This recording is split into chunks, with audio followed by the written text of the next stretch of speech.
So I have been going back and forth in my head for approximately 4 or 5 days, Rolodexing. What could I say? What could I say? Do I even want to say anything? Am I qualified to say anything? And then I thought, well, I've lived, and gosh, I've got some really good stories, so why not?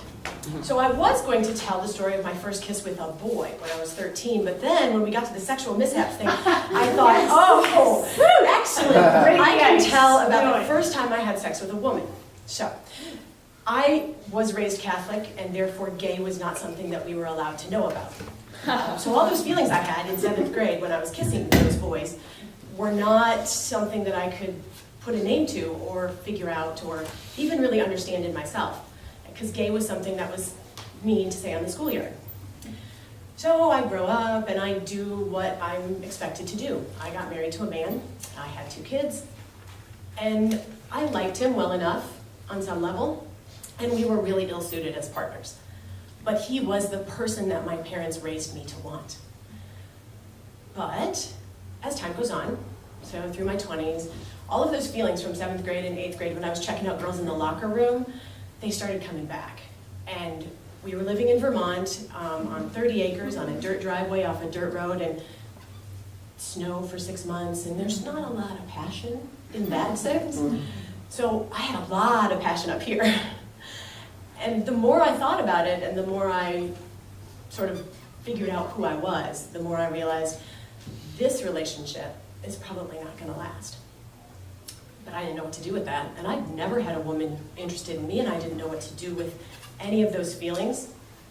So I just buried them, you know. I've been doing it for years, and that's just exactly what you do. You just keep burying stuff. So 2001 comes, and we moved to Asheville. And we had dial-up service, internet service in Vermont, and I remember listening to the screech, screech, screech, because I was trying to find us a house. So I'm looking at houses, and I'm checking out Asheville, and I'm like, oh, this is great.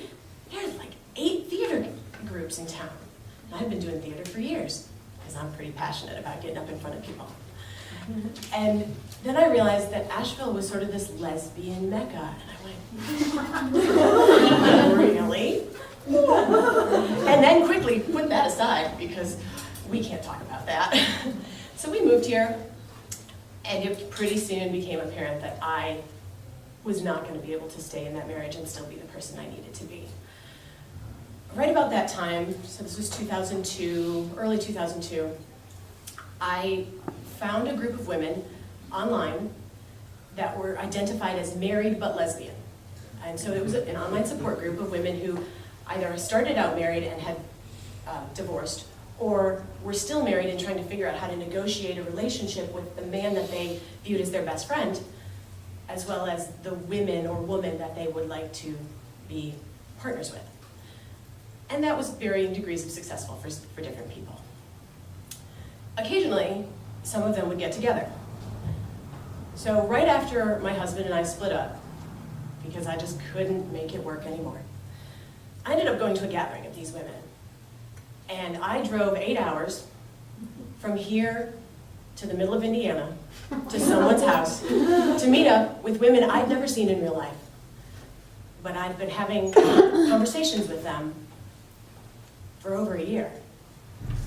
And I walked in, and it was breakfast time, because I'd had to leave my kids with, you know, make sure the kids were taken care of and everything.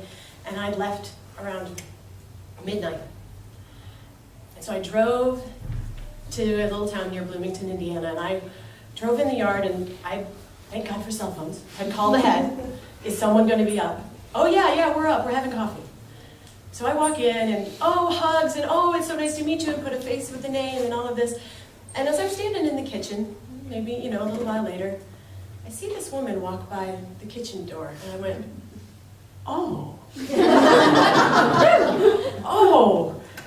And, you know, she had a little ball cap on, and, you know, it was early morning, sweatshirt, and all that, and I thought, oh, okay. Go back to this conversation, sure. All right. So as the day wore on, I had more conversations with different women, and I kept coming back to this woman whose name happened to be Liz.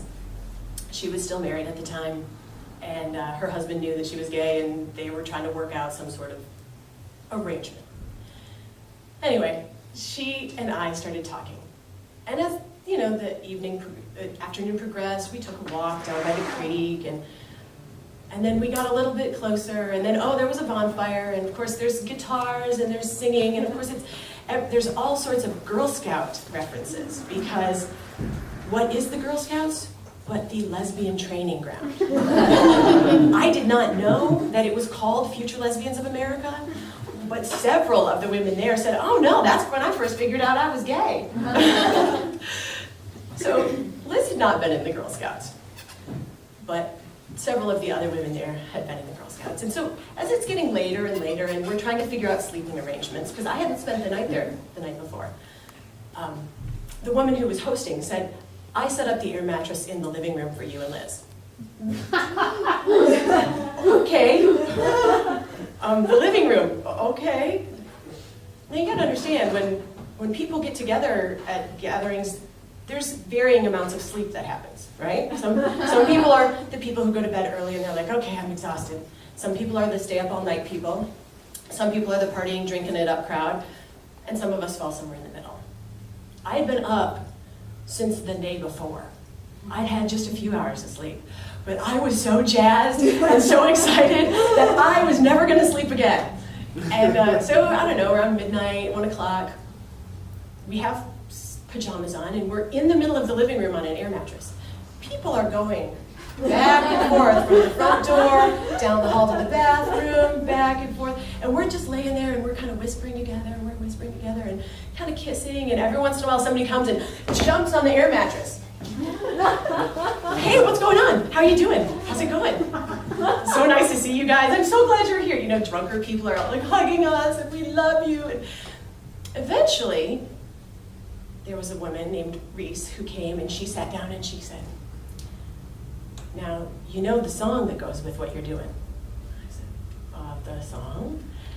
Make new friends, but keep the old. One is silver and the other gold. Girl Scouts. Yes, we were back to Girl Scouts. So we're giggling, and you know, at this point there's partial nudity under the blanket, and you know, I kept thinking somebody is going to like rip this blanket off, and my one chance, because of course at that point I convinced myself this is my one chance to ever have sex with a woman. My one chance is going to get ruined. And so, you know, again, people are coming by, and we're, you know, kind of arranging clothes and rearranging clothes, and we never did get totally naked because of the fear factor. But it's amazing what can happen when you engage the passion of the mind and the passion of the body.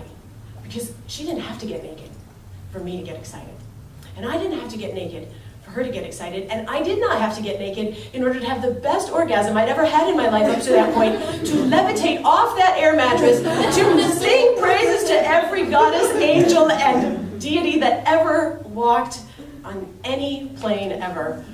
And all she had to do was stick her knee against my crotch and just press.